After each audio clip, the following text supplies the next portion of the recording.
नमस्कार दोस्तों, मैं गणेश सोलंकी स्वागत करता हूं आपका हमारे YouTube चैनल रावली पाठशाला पे, जहां आपको कक्षा 9, 10, 11 व 12 के समस्त विषयों के वीडियो लेक्चर बिल्कुल निःशुल्क उपलब्ध करवाएंगे। जहां पर मैं आपके लिए लेकर आया हूं कक्षा 11 व 12 के गणित विषयों के वीडियो लेक्चर, जहां पर हम प्रारंभ करेंगे कक्षा 11 के एक शानदार टॉपिक समिश्र संख्या से। समिश्र संख्या, अब हमने अभी तक जो संख्या पढ़ी है वो सारी संख्या वास्तविक संख्या है। अभी तक हमने समिश्र संख्या का केवल नाम सुना है, समिश्र संख्या के बारे में पढ़ा नहीं है। जो हमने संख्या पद्धति अभी तक पढ़ी है वो केवल वास्तविक संख्या तक ही सीमित थी। उसके अंदर आज हम एक और चैप्टर आगे की ओर जोड़ेंगे, उसको आगे की ओर बढ़ाएंगे, उसको और विस्तारित रूप से पढ़ेंगे और हम अपना टॉपिक प्रारंभ करेंगे समिश्र संख्या से। हम अपना टॉपिक प्रारंभ करते हैं समिश्र संख्या से। अब ये समिश्र संख्या आई कहाँ से? अब समिश्र संख्या की हमें आवश्यकता क्यों पड़ी? हमने जो भी संख्या पढ़ी है अभी तक, वहाँ तो हमने अभी तक कभी जिक्र ही नहीं किया समिश्र संख्या का। अब हमें इसे पढ़ने की आवश्यकता क्यों पड़ी? तो उसकी आवश्यकता में इसलिए क्यों पड़ी क्योंकि जब हमने कक्षा 10 में पढ़ा था, एक टॉपिक था हमारे कक्षा 10 का जिसका नाम था द्विघातीय समीकरण। द्विघातीय समीकरण, इसके बारे में आप सब कुछ जानते होंगे कि द्विघातीय समीकरण होता क्या। हमने कक्षा 10 में पढ़ा है कि द्विघातीय समीकरण वे समीकरण है जिसके अंदर चर की अधिकतम घात कितनी होती है? 2। मतलब अंदर जो चर राशि हम x और y जो भी लिखेंगे उसकी अधिकतम घात कितनी होनी चाहिए? 2। जैसे उसके मानक रूप में हम इसको लिखते थे ax² plus bx plus c, x² plus bx plus c। अब जब तक ये ऐसे लिखा हुआ है तब तक बहुपद है। जब तक हम इसके बराबर में 0 ना लगाए तब तक ये समीकरण नहीं बनेगा। तो हमने इसके बराबर में लगा दिया 0। अब ये हमारे पास द्विघातीय समीकरण है। अब द्विघातीय समीकरण है तो इसको हल करना पड़ेगा।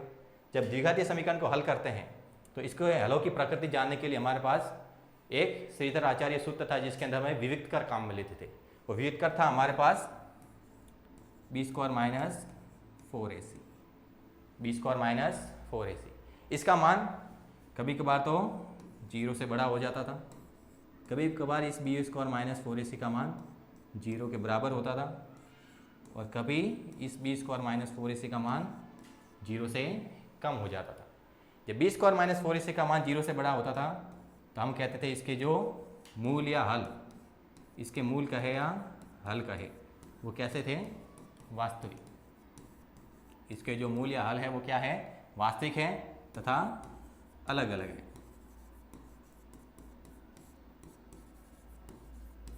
वास्तविक होते थे और अलग अलग होते थे। जब b² माइनस 4ac का मान 0 होता था तो हम यही कहते थे कि इसके जो मूल है वो वास्तविक है तथा समान है। वास्तविक और कैसे हैं? समान। और जब b² माइनस 4ac का मान 0 से कम, मतलब जब ऋणात्मक होता था, तो जब ऋणात्मक होता था तो हम कहते थे मूल काल्पनिक है। मूल कैसे हैं? काल्पनिक। हम केवल इतना लिख रहे थे कि मूल क्या होते हैं? काल्पनिक। अब काल्पनिक मूल है तो इनका अस्तित्व नहीं था, मतलब हमें ये वाले मूल तो हमने कभी पढ़े ही नहीं। हमने जो भी द्विघात समीकरण के मूल पढ़े थे वो ये 2 पढ़े थे। इस तीसरे प्रकार की जब प्रकृति से हम मूलों की प्रकृति प्राप्त करते थे काल्पनिक, तो उसको हमने आगे अध्ययन ही नहीं किया था। इसका मतलब क्या है कि यहाँ पर जो भी हल के रूप में x के मान आएंगे, x के जो भी मान आएंगे वो काल्पनिक होंगे। वो काल्पनिक कैसे होंगे कि जैसे हमारे पास x के कोई मान है तो x के ऐसे मान आएंगे जिनका अस्तित्व नहीं है। जैसे हमारे पास आ गया अंडर रूट के अंदर माइनस का 1। अभी तक हमने अंडर रूट के अंदर 1 पढ़ा है, अंडर रूट के अंदर -1 कभी भी नहीं पढ़ा है। या फिर अंडर रूट के अंदर कोई दूसरी संख्या पढ़ी है, कभी अंडर रूट के आगे वाली संख्या के आगे कभी माइनस नहीं लगा। यहाँ पर 1 के आगे माइनस है, तो इस जो x के जो हल है ये काल्पनिक हल कहलाता है। ये हल किस प्रकार का कहलाता है? काल्पनिक। क्यों? क्योंकि जब हम इसका वर्ग करते हैं तो वर्ग करने पर कितना आता है? -1। हमने जो भी वर्ग पढ़े हैं, संख्याओं के जो भी वर्ग किए हैं, तो वर्ग करने पर हमेशा हमारे पास धनात्मक मान आया है। वर्ग करने पर कभी भी ऋणात्मक मान नहीं आया, लेकिन यहाँ पर वर्ग करने पर हमारे पास ऋणात्मक मान आता है। तो इसी को बोलते हैं काल्पनिक संख्या, कि वे संख्याएं कि जिनका वर्ग करने पर हमारे पास ऋणात्मक मान प्राप्त होता है। वर्ग करने पर तो हमेशा धनात्मक आ रहा था, लेकिन अब हमारे पास वर्ग करने पर क्या आएगा? ऋणात्मक मान। तो वर्ग करने पर जब भी ऋणात्मक मान होता है तब वो काल्पनिक संख्या होती है। और इसी काल्पनिक संख्या, जैसे x बराबर हमारे पास आया था अंडर रूट के अंदर -1, तो इसी -1 को हम एक चिन्ह द्वारा दर्शाते हैं जिसे बोलते हैं आयोटा। दिखने में आई जैसा है लेकिन इसको बोला जाता है आयोटा। अब जैसे हमारे पास आयोटा का मान अंडर रूट के अंदर -1 है, यदि हम आयोटा का स्क्वायर करें, आयोटा का क्या करें स्क्वायर, मतलब आयोटा की घात कितनी कर रहे हैं 2, तो क्या हो जाएगा अंडर रूट के अंदर -1 था, उसकी घात कितनी हो जाएगी 2।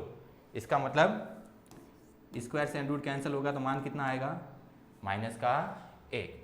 यदि हम आयोटा की घात करते हैं 3, आयोटा की घात क्या करते 3, तो हमारे पास मान आएगा, इसको हम आयोटा स्क्वायर गुणा आयोटा लिख सकते हैं। आयोटा स्क्वायर का मान हमने निकाला -1, इसका गुणा करना है आयोटा के साथ, मतलब आयोटा का जब हमने घन किया तो हमारे पास मान आया माइनस का आयोटा। यदि हम आयोटा की घात कितनी कर दें 4, तो आयोटा की घात को 4 को हम क्या लिख सकते हैं आयोटा स्क्वायर गुणा आयोटा स्क्वायर। आयोटा स्क्वायर का मान हमारे पास है -1 और इस आयोटा स्क्वायर का मान भी हमने लिखा -1। -1 का गुणा किया तो हमारे पास मान आया +1, मतलब आयोटा की घात जो 4 होती है वो 1 के बराबर होती है। यहाँ से हम ये कह सकते हैं कि आयोटा की अगर घात, आयोटा की घात 4 के गुणज के रूप में है, 4 के गुणज के रूप में, तो उसका मान सदैव कितना होगा 1, उसका मान सदैव कितना होगा 1। तो ये तो हमने पढ़ा आयोटा के बारे में, और आयोटा क्या होता है अंडर रूट के अंदर -1। अब हम जो संख्या पढ़ेंगे वो होगी सम्मिश्र संख्या। हम जो संख्या पढ़ेंगे वो कौन सी होगी सम्मिश्र संख्या।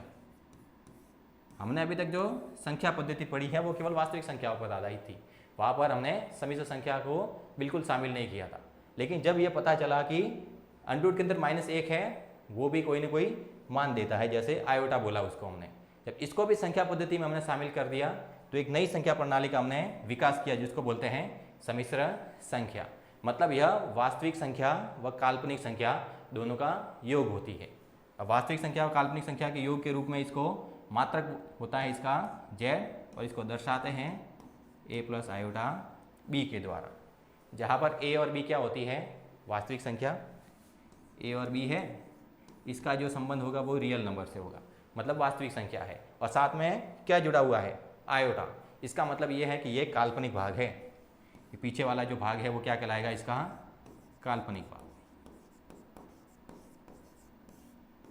ये वाला भाग क्या है काल्पनिक, जबकि जो a वाला भाग है ये कहलाएगा इसका वास्तविक भाग। मतलब यहाँ से हमें पता चला कि सम्मिश्र संख्या को एक मात्रक होता है z, जिसके द्वारा हम दर्शाते हैं, और इसको लिखने का तरीका होता है, इसका मानक रूप होता है a + आयोटा b, जहाँ पर a और b का संबंध होता है वास्तविक संख्या से। अब आयोटा साथ में जुड़ा हुआ है तो ये आयोटा b है, ये काल्पनिक भाग कहलाता है, और एक कौन सा भाग होता है हमारे पास वास्तविक भाग, ये हमारे होती है सम्मिश्र संख्या। तो हमने पढ़ा कि सम्मिश्र संख्या का विकास किस प्रकार से हुआ। अब सम्मिश्र संख्या के अंदर अवयव कौन कौन से आ रहे थे वो हमने पढ़ा। अब हमें सम्मिश्र संख्या की आवश्यकता क्यों पड़ी वो भी हमने पढ़ा। अब हम सम्मिश्र संख्या के कुछ गुणधर्म पढ़ेंगे। हमारे पास परिभाषा है कि यदि a और b दो वास्तविक संख्या है तो a + आयोटा b के रूप में जो संख्या होती है उसको सम्मिश्र संख्या कहते हैं। इसमें a है वो वास्तविक भाग, वह b को क्या बोलते हैं काल्पनिक भाग कहते हैं। सम्मिश्र संख्या को z से प्रदर्शित करते हैं, z बराबर लिखते हैं a + आयोटा b। कोई भी सम्मिश्र संख्या को हम a + आयोटा b के रूप में लिख सकते हैं। जैसे z बराबर हमने लिख दिया 2 + 3 आयोटा, 2 + 3 आयोटा, जहाँ पर 2 और 3 क्या है रियल नंबर। तो यहाँ पर जो 2 है ये तो कहलाएगा इसका वास्तविक भाग, 2 कहलाएगा इसका वास्तविक भाग, और जो 3 आयोटा है वो कहलाएगा इसका काल्पनिक भाग। 3 आयोटा कहलाएगा इसका काल्पनिक भाग, 2 है इसका वास्तविक भाग। तो सम्मिश्र संख्या को लिखने का ये तरीका है कि z के रूप में उसको लिख सकते हैं a + आयोटा b के रूप में। इसके कुछ गुणधर्म पढ़ते हैं। सम्मिश्र संख्या का जो वास्तविक भाग होता है वो रियल z कहलाता है, और जो काल्पनिक भाग होता है वो इमेजिनरी z। मतलब ये real z plus imaginary z का योग के रूप में लिख सकते हैं। z बराबर हो जाएगा real z plus imaginary z। कहा यदि इमेजिनरी z बराबर 0 हो जाए, इसका मान क्या हो जाए 0। जैसे मैंने लिखा था 2 प्लस 3 आयोटा। इसके अंदर कहा गया है कि इमेजिनरी जेड क्या हो जाए, 0। इमेजिनरी जेड क्या हो जाए, 0। अब इमेजिनरी जेड तो ये होता है, मतलब 3 आई की जगह में क्या लिखना है, 0। तो जेड बराबर क्या हो जाएगा, 2 प्लस 0। तो समिश्र संख्या के रूप में हमारे पास केवल क्या मिला, 2, और 2 तो एकदम क्या है, वास्तविक संख्या है। तो हमारे कौन सा मान प्राप्त हुआ यहाँ से, वास्तविक मान। वास्तविक मान एकदम विशुद्ध, एकदम प्योर मिला है। जो वास्तविक संख्या का मान है वो कैसा मिला है, विशुद्ध, क्योंकि हमने इमेजिनरी जेड को क्या लिया था, 0। यदि हम रियल जेड को 0 के बराबर लें, रियल जेड को किसके बराबर लें, 0 के बराबर, तो जेड बराबर क्या हो जाएगा हमारे पास, हमने लिखा था 2 प्लस 3 आयोटा। रियल जेड की जगह क्या लिखना है, 0 प्लस 3 आयोटा। तो जेड बराबर क्या हो जाएगा, 3 आयोटा। ये तो क्या हो रहा था, काल्पनिक भाग था, मतलब जो भी समिश्र संख्या का अब हमें मान मिला है वो विशुद्ध रूप से कैसा है, काल्पनिक। तो ध्यान रखना है, जब इमेजिनरी जेड 0 हो जाए तो समिश्र संख्या एकदम विशुद्ध रूप से वास्तविक राशि होती है, और जब रियल जेड का मान 0 हो जाए तब जो समिश्र संख्या है वो विशुद्ध रूप से काल्पनिक राशि कहलाती है। अगला हम समिश्र संख्याओं पर कुछ होने वाली संक्रिया पढ़ेंगे कि समिश्र संख्याओं की जोड़ कैसे होती है, गुणा कैसे होते हैं, बाकी कैसे होती है, भाग कैसे होते हैं, वो सभी हमें पढ़ना है। पहला हम पढ़ेंगे योग संक्रिया। हमारे पास जैसे कोई समिश्र राशि है जेड, समिश्र राशि थी जेड, इसको हमने लिखा Z1, क्या लिखा, Z1। दूसरी हम समिश्र राशि लिखते हैं Z2। इन दोनों को अगर हम जोड़ेंगे तो भी हमारे पास समिश्र राशि ही आएगी। अगर समिश्र संख्या Z1 प्लस समिश्र संख्या Z2 दोनों को जोड़ा जाए तो हमारे पास एक समिश्र संख्या ही प्राप्त होगी।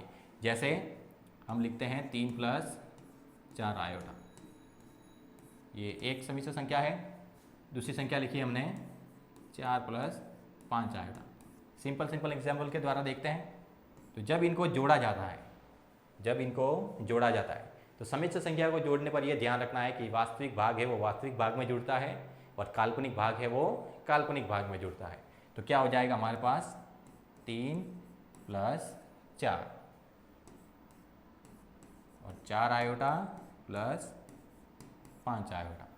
तो ये 3 प्लस 4 कितना हो जाएगा, 7, और 4 आयोटा प्लस 5 आयोटा हो जाएगा 9 आयोटा। ये भी तो a प्लस आयोटा b के रूप में लिखा हुआ है, मतलब ये भी तो समिश्र संख्या आई। मतलब हमारे पास एक समिश्र संख्या Z1 थी, दूसरी समिश्र संख्या Z2 थी, दोनों को हमने जोड़ा है तो भी हमारे पास एक समिश्र संख्या ही प्राप्त हुई है। अतः हम कह सकते हैं कि इनको जोड़ने के लिए हमें वास्तविक भाग को जोड़ना पड़ेगा और काल्पनिक भाग को काल्पनिक भाग के साथ में जोड़ना पड़ेगा। अगला है व्यवकलन संक्रिया। अब व्यवकलन संक्रिया मतलब घटाना है, समिश्र संख्या में से समिश्र संख्या को घटाना है। कि घटाते किस प्रकार से हैं, हमारे पास कोई समिश्र संख्या Z1 थी, उसके अंदर से हम समिश्र संख्या Z2 घटा दें तो भी हमारे पास एक समिश्र संख्या Z ही प्राप्त होगी। वापस यही वाला अगर चाहे तो एग्जाम्पल ले सकते हैं। Z1 की जगह क्या लिख रहे हैं हम, 3 प्लस 4 आयोटा, और Z2 की जगह कितना लिख रहे हैं, 4 प्लस 5 आयोटा। तो हम करें Z1 minus Z2, 3 plus 4 iota minus 4 plus 5 iota. तो क्या हो जाएगा, 3 plus 4 iota minus 4 minus 5 iota. अब 3 में से 4 घटाएंगे तो आएगा माइनस का 1, और 4 आयोटा में से 5 आयोटा घटाएंगे तो माइनस का आयोटा। तो ये भी तो a प्लस आई बी के रूप में है, a प्लस आयोटा b के रूप में। मतलब Z1 माइनस Z2 कर रहे तो भी हमारे पास समिश्र संख्या ही प्राप्त हो रही है। अगला है गुणन संक्रिया। कि अगर हमारे पास Z1 कोई समिश्र संख्या है, समिश्र संख्या मान लेते हैं -2 प्लस 5 आयोटा, और एक माना हमने Z2 हमने माना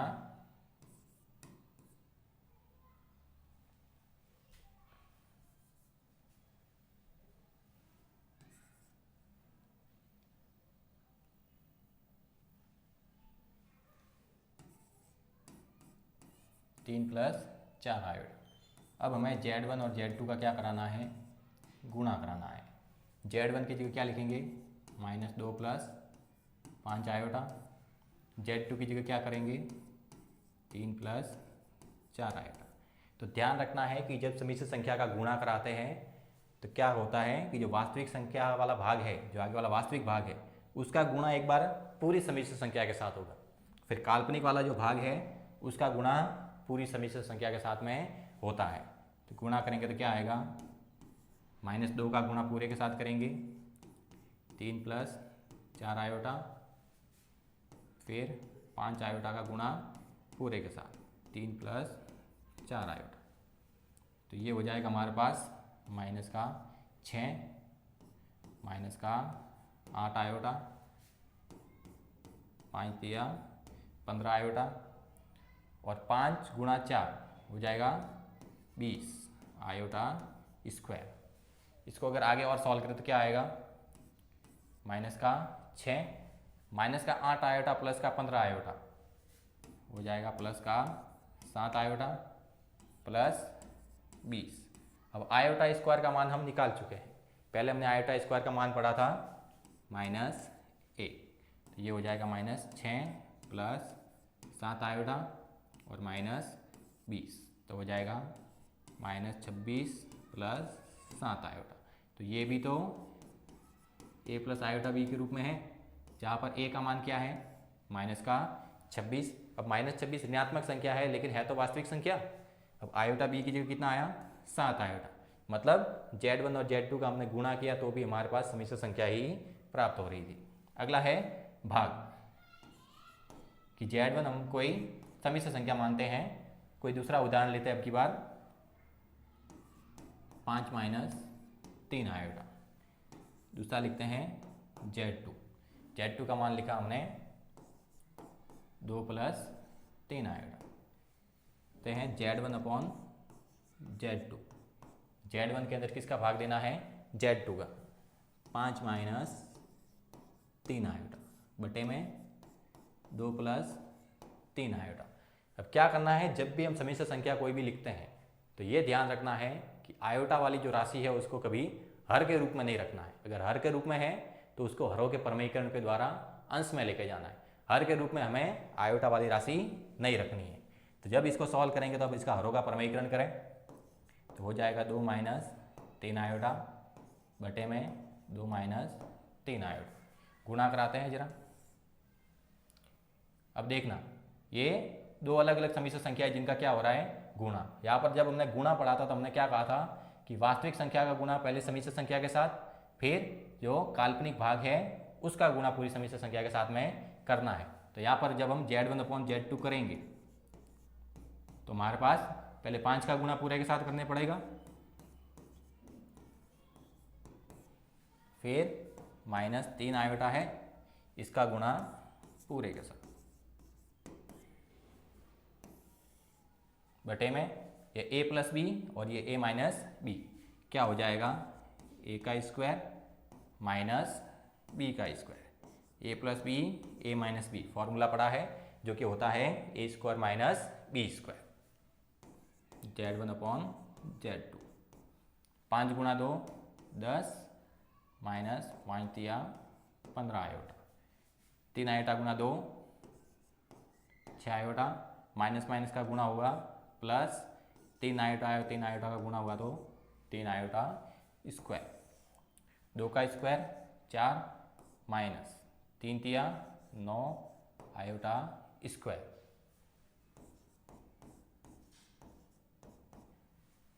ये हो जाएगा हमारे पास 10 माइनस 15 आयोटा माइनस का 2 आयोटा हो जाएगा माइनस का 17 आयोटा, और आयोटा स्क्वायर का मान होता है -1। उस -1 का गुणा प्लस के साथ में होगा तो हो जाएगा माइनस का 9 बटे में 4 माइनस। अब आयोटा स्क्वायर का मान अगर हम -1 रखें तो माइनस माइनस क्या हो जाएगा, प्लस, क्या हो जाएगा प्लस में 9। तो हमारे पास Z1 अपॉन Z2 कितना आ जाएगा, 10 माइनस 9 1 माइनस 17 आयोटा और 4 प्लस 9 हो जाएंगे 13। मतलब Z1/Z2 कितना आया 1/13 माइनस 17/13 आयोटा। ये भी तो A प्लस आयोटा B के रूप में है, जहाँ पर A का मान कितना है 1/13 और B का मान है माइनस का 17/13।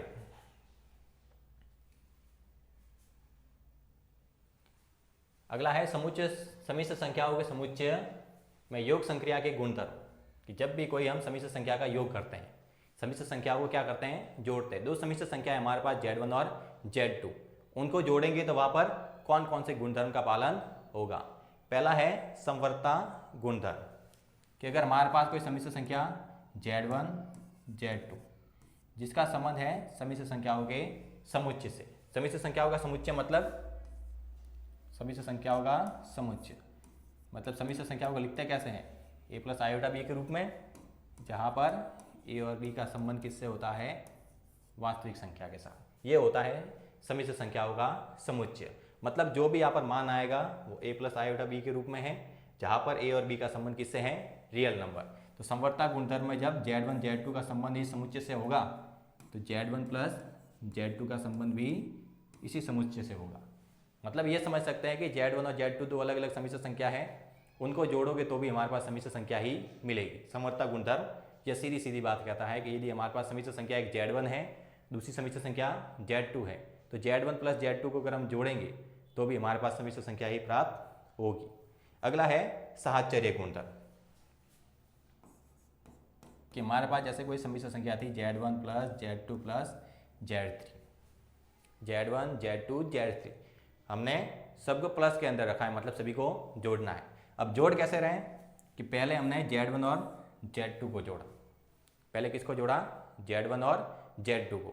Z1 Z2 को जोड़ने पर जो हमारे पास समिश्र संख्या आई उसके अंदर हम क्या जोड़ रहे हैं Z3, तो उससे आने वाला मान और Z2 प्लस Z3 को पहले जोड़ते हैं, उसके बाद में Z1 को जोड़ते हैं। दोनों से जो मान आएगा वो क्या आएगा समान। मतलब क्या कर रहे हैं पहले Z1 और Z2 को जोड़ रहे हैं, जो मान आएगा उसके अंदर Z3 को जोड़ना है। यहाँ पर जो लास्ट में मान आएगा वो मान किसके बराबर आएगा Z2 और Z3 को जोड़ें, उसके बाद में Z1 को जोड़ें, दोनों से मान कैसा आएगा समान। मतलब अगर जोड़ के रूप में लिखा हुआ है तो आगे पीछे जोड़ो कुछ भी फर्क नहीं पड़ता। यही है साहचर्य गुणधर्म, आगे जोड़ो या चाहे पीछे से जोड़ो कुछ भी फर्क पड़ने वाला नहीं है। सिंपल से क्या होगी जोड़। अब जोड़ करते समय ये ध्यान रखना है कि वास्तविक भाग में जोड़ना है और काल्पनिक भाग काल्पनिक भाग में। अगला है क्रम विनिमय गुणधर्म, कि हमने जैसे दो समिश्र संख्या जोड़ी Z1 प्लस Z2, पहले के अंदर दूसरा जोड़ें या फिर दूसरे के अंदर पहला जोड़ें, कुछ भी फर्क पड़ने वाला नहीं है। पहले के अंदर दूसरी समिश्र संख्या जोड़े या फिर दूसरी के अंदर पहली समिश्र संख्या जोड़े, कुछ भी फर्क पड़ने वाला नहीं है। जैसे हमने Z1 बराबर लिया 2 प्लस 3 आयोटा और Z2 बराबर लिया 3 प्लस 4 आयोटा। समझना है इसलिए हम सिंपल उदाहरणों के द्वारा ही समझेंगे इसे। हम करते हैं Z1 प्लस Z2, तो Z1 प्लस Z2 क्या आएगा 2 plus 3 iota plus 3 plus 4 iota. 2 और 3 को जोड़ा तो आया हमारे पास 5, 3 और 4 को जोड़ा तो आया 7। मतलब Z1 प्लस Z2 तो किया तो हमारे पास आया 5 प्लस 7 आयोटा। अगर हम Z2 प्लस Z1 करें, Z2 प्लस क्या करें Z1, तो Z2 का मान क्या है 3 प्लस 4 आयोटा, Z1 का मान क्या है 2 प्लस 3 आयोटा। तो Z2 प्लस Z1 कितना आएगा हमारे पास 3 प्लस 2 5, 4 प्लस 3 7 आएगा। Z1 प्लस Z2 और Z2 प्लस Z1 दोनों का मान आपस में क्या आ रहा है समान। मतलब ये क्रम विनिमय गुणधर्म का पालन करते हैं। अगला है योज्य तत्समक। अब योज्य तत्समक ये क्या होता है, यह वह अवयव है जिसको हम समिश्र संख्या में जोड़े, जिसको हम क्या करें समिश्र संख्या में जोड़े। तो समिश्र संख्या में कोई भी फर्क नहीं आना चाहिए, समिश्र संख्या पहले की जैसी ही रहनी चाहिए, उसको बोलेंगे योज्य तत्समक। जैसे मेरे पास समिश्र संख्या थी 2 प्लस 3 आयोटा, सम्मिश्र संख्या थी 2 + 3 आयोटा। इसके अंदर हम क्या जोड़े कि ये का यही मान रहेगा, मान के अंदर कुछ भी परिवर्तन नहीं आना चाहिए, ये 2 + 3 आयोटा ही रहना चाहिए। इसके अंदर अगर मैं जोड़ूं 0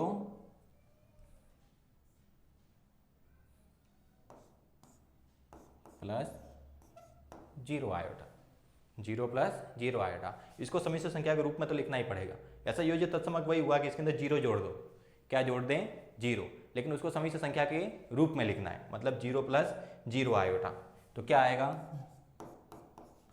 मान के अंदर कुछ भी परिवर्तन नहीं, 0 जोड़ते कुछ भी फर्क नहीं पड़ता। मतलब योज्य तत्समक ऐसे तो 0 ही मान सकते हैं, लेकिन उसको सम्मिश्र संख्या के रूप में लिखना है तो सम्मिश्र संख्या का जो योज्य तत्समक होता है, योज्य तत्समक होता है वो होता है 0 + 0 आयोटा। ये है हमारे पास योज्य तत्समक। अगला है योज्य प्रतिलोम, कि सम्मिश्र संख्या में ऐसा क्या जोड़ा जाए, सम्मिश्र संख्या में ऐसा क्या जोड़ा जाए कि सम्मिश्र संख्या का मान 0 हो जाए, उसका प्रतिलोम मतलब उसका उल्टा। तो सम्मिश्र संख्या में ऐसा कुछ जोड़ना है कि सम्मिश्र संख्या पूरी की पूरी क्या हो जाए 0। जैसे मेरे पास सम्मिश्र संख्या थी 5 + 4 आयोटा, 5 + 4 आयोटा, इसके अंदर क्या जोड़ें, इसके अंदर हम योज्य प्रतिलोम जोड़ना है, हमें क्या जोड़ना है, योज्य प्रतिलोम, जिसको हम बोलते हैं माइनस का z। इसके अंदर हम क्या जोड़ रहे हैं, -5 - 4 आयोटा। अगर z के अंदर हम -z जोड़ दें, मतलब 5 + 4 आयोटा था, इसके अंदर -5 - 4 आयोटा हम क्या कर रहे हैं, जोड़ रहे हैं, तो हम क्या हो जाएगा z + -z, जोड़ने पर क्या आएगा 5 + 4 आयोटा, इसके अंदर क्या जोड़ना है -5 - 4 आयोटा, तो हो जाएगा 5 + 4 आयोटा -5 - 4 आयोटा, -4 आयोटा से +4 आयोटा कट गया, -5 से +5 कट गया, मतलब कितना आया 0। मतलब योज्य प्रतिलोम के रूप में हमारे पास 0 ही आना चाहिए था। तो हमने इसके अंदर क्या जोड़ा है, z के अंदर, z के अंदर हमने जोड़ा -z। मतलब जो भी सम्मिश्र संख्या लिखी हुई है a + आयोटा b के रूप में जो भी सम्मिश्र संख्या लिखी हुई है, उसके अंदर अगर हम a और b के जो चिन्ह है उसको बदल दें, a और b के जो चिन्ह है उसको क्या कर दें, बदल दें। अगर प्लस के है तो माइनस के कर दें, और माइनस के है तो प्लस के कर दें, तो हमारे पास वो सम्मिश्र संख्या है वो उसके योज्य प्रतिलोम में बदल जाएगी। तो ध्यान रखना है किसी भी संख्या सम्मिश्र संख्या का योज्य प्रतिलोम, उसका जो मान है उसका उल्टा मान, अगर धनात्मक है तो ऋणात्मक, और ऋणात्मक है तो धनात्मक मान होता है। अगला है निरसन नियम। अब नॉर्मली गणित सीखते हैं तो निरसन नियम तो सबको आता ही है कि यदि z1 + z2 + z3 है,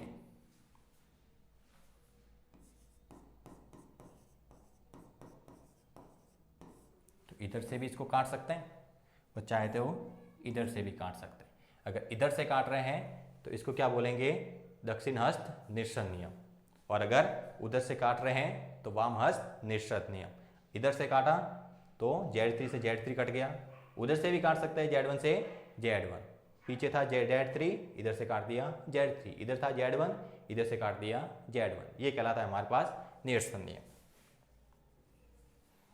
अगला है समुच्चय संख्या को कोई समुच्चय है जिसका गुणा कर रहे हैं हम। अब गुणा करने पर वहां पर कौन कौन से गुणधर्मों का पालन होता है, जैसे हमारे पास z1 z2 इनका संबंध था c से। c क्या है, सम्मिश्र संख्याओं का समुच्चय। तो अगर हम z1 और z2 का गुणा करें तो उसका भी संबंध किससे होगा, c से, कि z1 और z2 का हम जब गुणा कर रहे थे तो वहां पर भी हमें सम्मिश्र संख्या प्राप्त हो रही थी, और उसका भी संबंध इस सम्मिश्र संख्याओं के समुच्चय से था। z1 z2 ये सम्मिश्र संख्याओं का समुच्चय है, तो z1 गुना z2 भी सम्मिश्र संख्याओं के समुच्चय से संबंध रखेगा। साहचर्य इसके अंदर भी वही कि z1 गुना z2 गुना z3, इनका गुणा करो पहले, फिर z3 का गुणा करो, या फिर पहले z2 z3 का गुणा करो फिर z1 का गुणा करो, दोनों से जो मान आएगा वो कैसा रहेगा, समान। इसको बोलते हैं साहचर्य गुणधर्म। अगला है हमारे पास क्रम विनिमय गुणधर्म। कि Z1 और Z2 का गुणा करें तो वो Z2 गुणा Z1 के बराबर आएगा कि पहली समिश्र संख्या गुणा दूसरी समिश्र संख्या या फिर दूसरी समिश्र संख्या गुणा पहली समिश्र संख्या, दोनों से मान आएगा वो समान आएगा, दोनों के मान में कोई भी परिवर्तन नहीं रहे। अब हम पढ़ेंगे गुणन तत्समक के बारे में। अब ये गुणन तत्समक होता क्या है? जैसे हमारे पास कोई समिश्र संख्या Z है, कोई समिश्र संख्या क्या है Z, तो गुणन तत्समक क्या होगा कि समिश्र संख्या का हम गुणा ऐसे किसी अवयव के साथ कराएं कि समिश्र संख्या के मान के अंदर कोई भी परिवर्तन न हो। तो गुणन तत्समक होगा वो समिश्र संख्या के मान के अंदर परिवर्तन नहीं करेगा, लेकिन उसका गुणा उसके साथ होगा। जैसे मैंने Z बराबर लिखा a प्लस आयोटा b, तो इसका जो गुणन तत्समक होगा, इसका जो गुणन तत्समक होगा वो कहलाता है 1 प्लस 0 आयोटा या फिर आयोटा 0, क्योंकि इनका गुणा आपस में कराएंगे तो आपस में मान के रूप में क्या प्राप्त होगा Z1। गुणा करा के देखते हैं जरा, Z1 और Z2 का हमें आपस में क्या कराना है गुणा। Z1 की जगह हम लिखेंगे a प्लस आयोटा b और Z2 की जगह हम लिखेंगे 1 प्लस 0 आयोटा। हम a का गुणा कराएं, a का गुणा 1 के साथ होगा तो आएगा a का गुणा 0 आयोटा के साथ आएगा तो 0, फिर आयोटा b का गुणा पूरे के साथ कराना है, आयोटा b का गुणा 1 के साथ होगा तो आएगा आयोटा b और आयोटा b का गुणा 0 आयोटा के साथ आएगा तो होगा 0। यहाँ से बच जाएगा हमारा plus a plus iota b, मतलब हमारे पास मान के रूप में क्या आया Z1। तो गुणन तत्समक क्या है कि जिसका हमने किसी समीकृत संख्या के साथ में गुणा किया तो उसके मान के अंदर कोई भी परिवर्तन नहीं हुआ, Z1 जैसा पहले था वैसा का वैसा अभी भी है। मतलब Z2 बराबर 1 प्लस जो 0 आयोटा है वो हमारे क्या कहलाएगा गुणात्मक तत्समक। अगला है गुणात्मक प्रतिलोम। अगर हमारे पास कोई समिश्र संख्या Z के रूप की है, समिश्र संख्या का रूप क्या है Z, तो उसके लिए जो गुणात्मक प्रतिलोम होगा वो होगा 1/Z। अब गुणात्मक प्रतिलोम क्या होता है कि जिसका किसी समिश्र संख्या के साथ गुणा किया जाए तो मान के रूप में 1 प्राप्त होगा। मान के रूप में कितना आना चाहिए 1। तो Z के लिए जो गुणात्मक प्रतिलोम है वो क्या कहलाएगा 1/Z। जैसे Z बराबर मैंने लिया 7 प्लस 9 आयोटा, तो इसके लिए जो गुणात्मक प्रतिलोम होगा वो होगा 1/Z, हो जाएगा 1/7 प्लस 9 आयोटा। ये हो जाएगा इसके लिए गुणात्मक प्रतिलोम। जैसे हम कोई और उदाहरण लेते हैं कि Z बराबर हमने माना 2 माइनस 6 आयोटा, तो इसके लिए जो गुणात्मक प्रतिलोम होगा वो क्या हो जाएगा 1/2 माइनस 6 आयोटा। ये इसका कहलाएगा गुणात्मक प्रतिलोम। अगला है हमारे पास निरसन नियम कि यदि हमारे पास समिश्र संख्या है Z1, Z2, Z3, अब इनके क्रम को हम आगे पीछे कर सकते हैं क्योंकि इनका गुणा हो रहा है। हमने क्रम विनिमय नियम में पढ़ा है कि इनका क्रम आपस में बदले कोई भी फर्क नहीं पड़ता। तो हमने लिखा है इसको Z2, Z1, Z3। देखना इसके दाएं वाले भाग दोनों समान है, इधर भी Z3 है इधर भी Z3, तो इनको काटे कोई भी परिवर्तन नहीं आएगा। Z1, Z2, Z2, Z1, ये हमारे पास क्रम विनिमय के नियम द्वारा सही साबित हो रहा है। अगला अगर हम इसको और अच्छी तरह से लिखे तो हम क्या लिख सकते हैं Z1, Z2, Z3, Z1, Z3, Z2। देखना इसके जो बाएं वाले भाग है Z1, Z1 आपस में समान है, तो हम Z1, Z1 को भी काट सकते हैं। तो हमारे पास क्या आएगा Z2, Z3, Z3, Z2, जो कि क्रम विनिमय का नियम द्वारा सही है। तो ये कहलाता है निरसन नियम कि अगर बराबर में कोई पद है एक जैसा है एक ही दिशा में है तो उसको काट सकते हैं। इधर से काट रहे हैं तो दक्षिण हस्त निरसन नियम, उधर से काट रहे तो वाम हस्त निरसन नियम। अगला है संयुग्मी समिश्र संख्या। अब हमारे पास अगर कोई समिश्र संख्या Z के रूप की है जिसको हमने लिखा है a प्लस आयोटा b, तो उसका संयुग्मी क्या होगा? किसी समिश्र संख्या का संयुग्मी क्या होता है? उसका संयुग्मी उसके जैसा ही अवयव होगा, उसके लिए वास्तविक भाग तो समान रहेगा लेकिन जो काल्पनिक भाग है उसका चिन्ह बदल जाएगा। दोनों अवयव एक जैसे नजर आएंगे। अब संयुग्मी है तो उसको Z बार द्वारा दर्शाएंगे, इसका जो वास्तविक भाग है वो तो समान रहेगा लेकिन जो काल्पनिक भाग का चिन्ह है वो बदल जाएगा। तो Z बराबर a प्लस आयोटा b, हमारे पास कोई समिश्र संख्या थी तो उसका संयुग्मी क्या हुआ a माइनस आयोटा b। अब जैसे हमने Z बराबर माना है 9 प्लस 7 आयोटा, तो उसका जो संयुग्मी होगा वो कहलाएगा 9 माइनस 7 आयोटा। अब चाहे तो ऋणात्मक चिन्ह भी ले सकते हैं कि Z बराबर मैंने माना 6 माइनस 4 आयोटा, तो जेड बार बराबर हो जाएगा 6 प्लस 4 आयोटा। देखना वास्तविक भाग दोनों जगह समान है, केवल जो काल्पनिक भाग की जो चिन्ह है वो बदल गए हैं। तो ये हमारे पास कहलाता है संयुग्मी। अगला है समिश्र संख्या का मापांक। हमारे पास जैसे कोई समिश्र संख्या है z बराबर a प्लस आयोटा b, तो उसका मापांक क्या होता है? मापांक को इंग्लिश में बोलते हैं मॉड्यूलस, जिसको हम क्या बोलते हैं मॉड। इसका जो मापांक होता है इसको मॉड ऑफ z द्वारा दर्शाते हैं। कोई समिश्र संख्या z बराबर a प्लस आयोटा b के रूप की है तो उसका जो मापांक होगा उसको हम लिखेंगे a square plus b square. मतलब जो जो वास्तविक संख्या इसके अंदर है उनका हमें क्या करना है, वर्ग करना है और ऊपर क्या लगाना है, अंडर रूट, तो वो उसका कहलाएगा मापांक। जैसे हमारे पास समिश्र संख्या थी 3 प्लस 4 आयोटा, तो इसका जो मॉड होगा वो हमारे पास आएगा a का स्क्वायर मतलब 3 का स्क्वायर प्लस b का स्क्वायर मतलब 4 का स्क्वायर। तो मॉड ऑफ z कितना आया, 9 प्लस 4 का स्क्वायर 16। तो मॉड ऑफ z हमारे पास आया अंडर का 25। यह कहलाता है मापांक। ऐसे हम किसी भी समिश्र संख्या का मापांक निकाल सकते हैं कि हमारे पास अगर कोई भी समिश्र संख्या a प्लस आयोटा b के रूप की है तो उसका जो मापांक होगा वो हमारे पास क्या होगा, अंडर का a square plus b square. अब किसी भी समिश्र संख्या के मापांक और संयुग्मी में कोई संबंध भी होता है, वह संबंध हमें पता करना। देखना मॉड ऑफ z का मान कितना आया है, अंडर का 25। अगर हम कोई समिश्र संख्या लेते हैं z, इसी वाली समिश्र संख्या को लेते हैं 3 प्लस 4 आयोटा, इसका मैं अगर संयुग्मी लिखूं, इसका संयुग्मी लिखेंगे तो वास्तविक भाग तो समान रखने हैं, केवल काल्पनिक भाग के चिन्ह बदल देने हैं।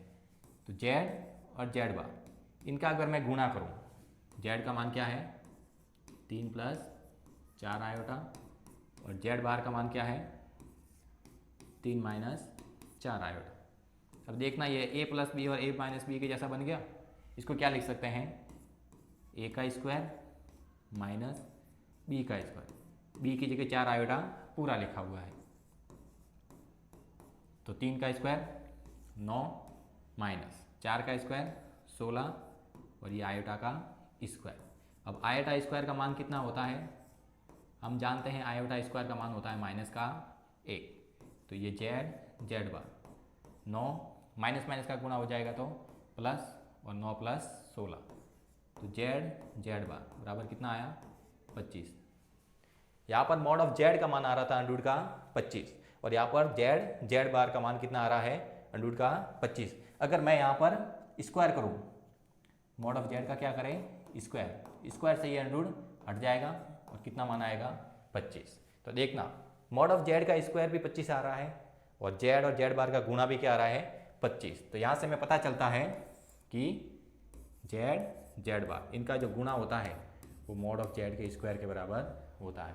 यह हमें गुणधर्म याद रखना है। यह होता है संयुग्मी और मापांक के बीच में संबंध। अब इसके आगे प्रश्नावली पढ़नी है जो कि हम अपने अगले वीडियो लेक्चर के अंदर पढ़ेंगे। अभी हमने समिश्र संख्या के बारे में जितनी जानकारी प्राप्त करनी थी हमें सारी जानकारी प्राप्त कर ली। हमने समिश्र संख्या के बारे में पढ़ा कि समिश्र संख्या होती क्या है, उसके योग और गुणन के गुणधर्म भी पढ़े, उसकी जोड़ सीखी, बाकी सीखी, गुणा सीखा, भाग भी सीखा। ये सारी जानकारी हमको पता है। हमने उसका संयुग्मी सीखा है, उसका मापांक भी सीखा है। अब इन्हीं सभी जानकारी और ज्ञान का हम इस्तेमाल करके प्रश्नावली को सॉल्व करेंगे। प्रश्नावली अगर ये समझ में आ गई तो प्रश्नावली बहुत ही सिंपल है, तो इसके आधार पर ही हमें वो प्रश्नावली सॉल्व करती है। हम यहीं पर अपने इस वीडियो को आज रोकेंगे और अगले हम वीडियो लेक्चर में हम आपके लेके आएंगे प्रश्नावली के सवाल।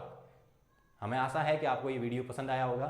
हम आशा करते हैं आप इस वीडियो को अधिक से अधिक लाइक और शेयर करेंगे और हमें अपना प्यार प्रदान करेंगे। हम बहुत ही जल्द आपके साथ नए वीडियो के साथ में उपस्थित होंगे। तब तक के लिए धन्यवाद।